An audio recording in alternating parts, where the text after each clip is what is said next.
TRS हुकूमत ने ही मुसलमानों के फलाह व बहबूद के लिए अमली खिदमात अंजाम दिए हैं, जिसकी वजह से तेलंगाना रियासत में मुसलमानों की हालत में काफी सुधार आया है।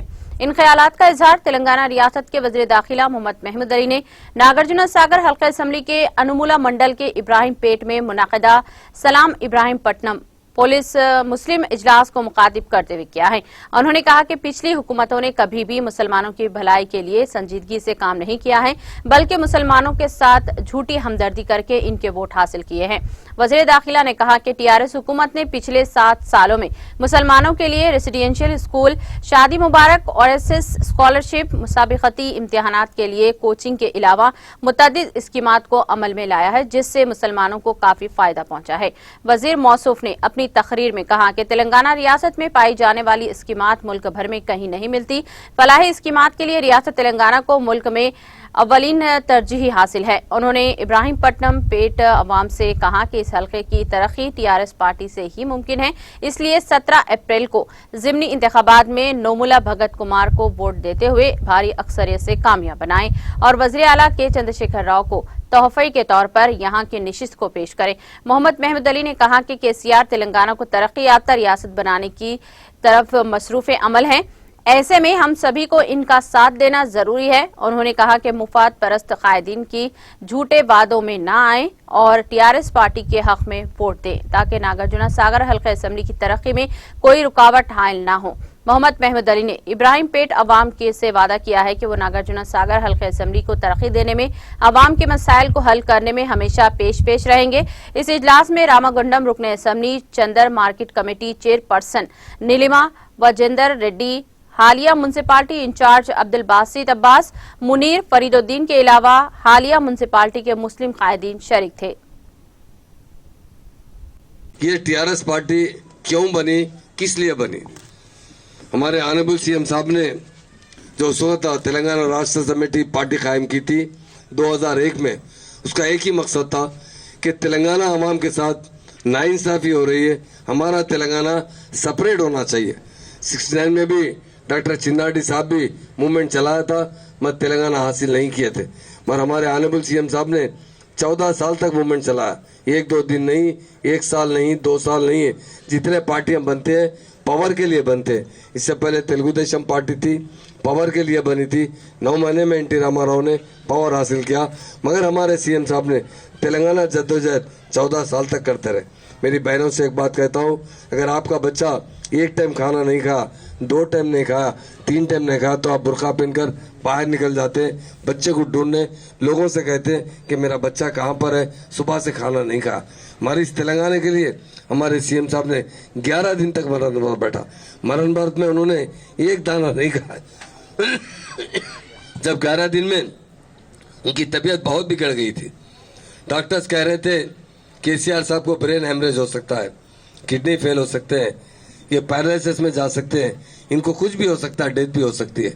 जब केसीआर साहब की फैमिली, हम लोग तमाम वही थे, हमारे प्रोफेसर जयशंकर साहब थे, उन्होंने जाकर सीएम साहब से दरख्वास्त की कि साहब अगर आपको कुछ भी हो जाएगा तो हम तेलंगाना कैसा हासिल करेंगे, आप अगर बरत तोड़ देंगे तो फिर हम मूवमेंट चलाएंगे। पर हमारे सीएम साहब ने कहा मेरी जान गई तो परवाह नहीं, मेरी आवाज तेलंगाना अवाम के लिए मुझे तेलंगाना चाहिए।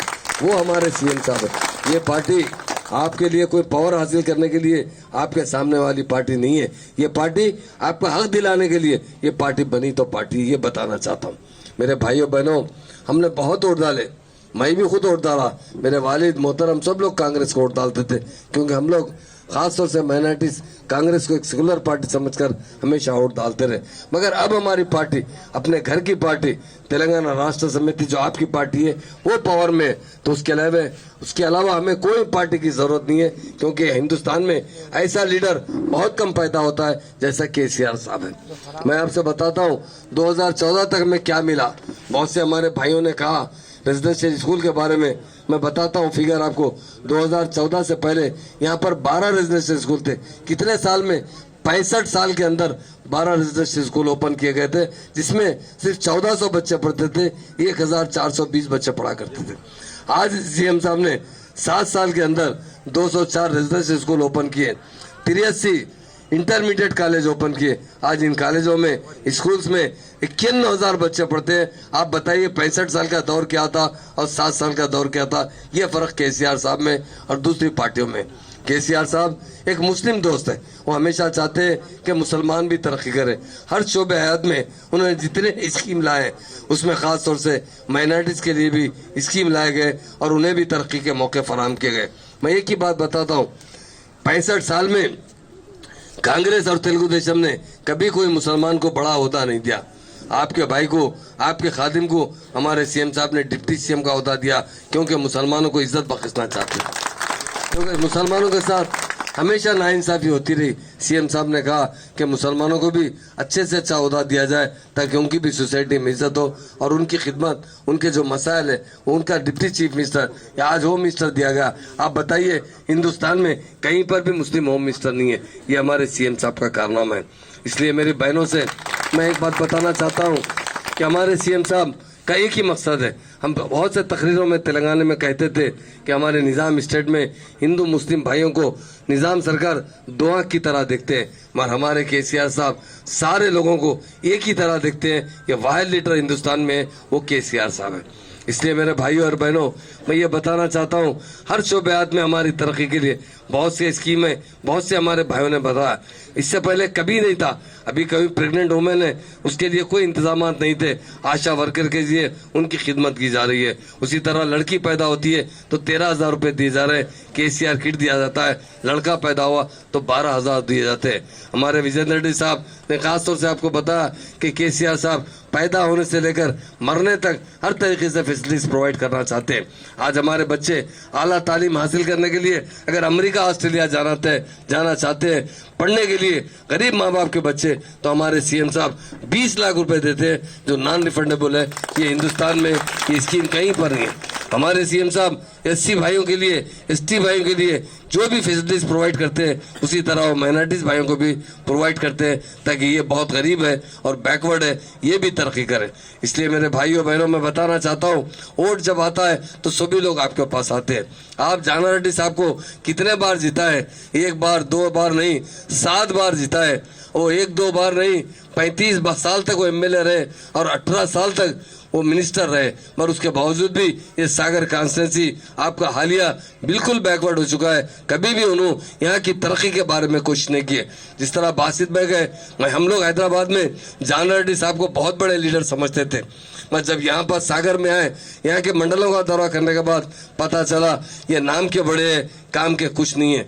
इन्होंने जितना बैकवर्ड सारे तेलंगाना में अगर कोई कॉन्स्टिट्यूंसी है तो सागर कॉन्स्टिट्यूंसी है। इसलिए मैं बता रहा हूँ 2014 में तेलंगाना आ चुका था। तेलंगाना आने के बाद आप लोगों ने फिर जाना रेड्डी साहब को वोट देकर जिताया। वो 5 साल में उन्होंने कुछ काम नहीं किया। जितने सरकारी स्कीम्स यहाँ इम्प्लीमेंट करना चाहते थे उसे वो रोकते थे, कंट्रैक्टों को हरासमेंट करते थे, यहाँ पर डेवलपमेंट आने नहीं देते थे। आप 2 साल पहले 2018 एंडिंग में नोमुला नरसिम्हा साहब को जिताया, मगर उसके बाद हुआ ये कि 6 महीने के बाद एमपी इलेक्शन आ गया। उसके बाद 1 साल के बाद कोरोना आ गया। कोरोना 1 साल रहने की वजह से उतनी तरीके से वो खिदमत नहीं करे, फिर भी जाना रेड्डी साहब ने जो काम किया उससे बहुत अच्छा काम करके बताया। सागर के अंदर इतना बड़ा दवाखाना खोला उन्होंने, शायद मैं समझता हूँ इससे पहले कभी भी जाना रेड्डी साहब ने इसके बारे में नहीं सोचा। खास मुझसे हमारे माइनॉरिटी बहनों के बारे में, भाइयों के बारे में, SC ST भाइयों के बारे में, BC भाइयों के बारे में कभी भी उन्हें कोई फिक्र नहीं थी। जब मैं मूवमेंट में था, सीएम साहब ने बहुत से पार्टियों के सदनों से मिलते थे जो पार्लियामेंट के अंदर नुमाइंदगी करते थे। जब हम जाके मिलते थे, लोग पहला सवाल ये करते थे, आप तेलंगाना मांग रहे हैं, ये तेलंगाना में करंट कहां से देंगे? आज देखिए, जब हमें 4 घंटे 5 घंटे 6 घंटे करंट नहीं दिया जाता था, आज 24 घंटे करंट दिया जा रहा है बगैर एक पैसे के। चंद्रबाबू नायडू 2002 में जब हमारे किसान आकर बशीरबाग पर जब धरना दिए, स्ट्राइक किए कि हमें कम से कम जो आप 7 घंटे का वायदा किए, हमें 4 घंटे करंट देते हैं, 5 घंटे करंट देते हैं, वो भी रात में देते हैं। कई लोग सांप काटने से, बिच्छू काटने से, जहरीले कीड़े काटने से उनकी मौत वाक़ई हुई। वो मुसलसल धरना देते रहे शाम तक। तो आखिर हुआ क्या? पुलिस की जानिब से फायरिंग की गई जिसमें हमारे 10 किसान शहीद हो चुके। आज हमारे सीएम साहब 24 घंटे करंट दे रहे हैं जो बगैर एक पैसा लिए। हिंदुस्तान में किसी स्टेट नहीं है जो पावर के मामले में सरप्लस है। उसी तरह लैंड ऑर्डर तेलंगाना का लैंड ऑर्डर उस वक्त आंध्र प्रदेश में जब थे हमेशा फिसादात हुआ करते थे, हैदराबाद में फिसादात हुआ करते थे। हैदराबाद में बाज एरिया ऐसे थे कि वहां पर मुस्लिम का जाना मुश्किल होता था, हिंदू भाई का जाना मुश्किल होता था। आज गंगा जमुना तहजीब लाने वाले कोई लीडर है तो केसीआर साहब है। हिंदुस्तान में सबसे अच्छा लैंड ऑर्डर है तो हमारा तेलंगाना स्टेट का है, जहां पर हिंदू मुस्लिम भाई भाई की तरह रहते हैं। क्यों मैं पूछना चाहता हूं, उस जमाने में कर्फ्यू का कंट्रोल क्यों नहीं किया? उस जमाने में फिसादात को कंट्रोल क्यों नहीं किया? हमेशा फिसादात होते थे और कर्फ्यू नाफिज कर दिया जाता था। आज तेलंगाना बनने के बाद कभी भी एक मिनट भी कहीं पर भी कर्फ्यू नहीं हुआ, अमन से हम लोग अच्छी जिंदगी गुजार रहे हैं। ये मेरे भाइयों और बहनों को बताना चाहता हूँ। तरक्की के मामले में सारे लोगों के साथ एक साथ मसावत करने वाले कोई लीडर है तो केसीआर साहब है। आज हमारा फर्ज बनता है, क्योंकि नोमुला नरसिम्हा साहब को आपने 5 साल के लिए जिताया था, पर बदकिस्मती से उनकी सेहत खराब होने की वजह से, बीमार होने की वजह से, उनका इंतकाल होने की वजह से ये फिर दोबारा इलेक्शन आया है। ये इलेक्शन अभी 3 साल तक रहेगा, तो इंशाल्लाह आने वाले वक्त में हम सब मिलकर काम करेंगे।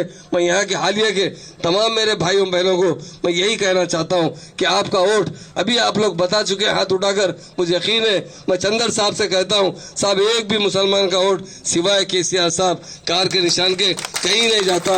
ये आपका होम मिनिस्टर नहीं, मेरे बहनों का भाई, मेरे भाइयों का भाई आपको तयखुन देता है। मुसलमान जो वायदा करते हैं वो कभी पीछे नहीं हटते, ये आपसे तयखुन देता हूँ। क्योंकि और एक बात भी बताना चाहता हूँ, सारे हिंदुस्तान में सबसे अच्छे लीडर है। आज सारे हिंदुस्तान के अलावा हर ममालिक में, अमेरिका में केसीआर साहब की शोहरत है। अरे ऐसा लीडर कहाँ नसीब होता है? जिंदगी में कभी कभी ऐसे लीडर आते हैं, ये हमारे लिए गॉड गिफ्ट है।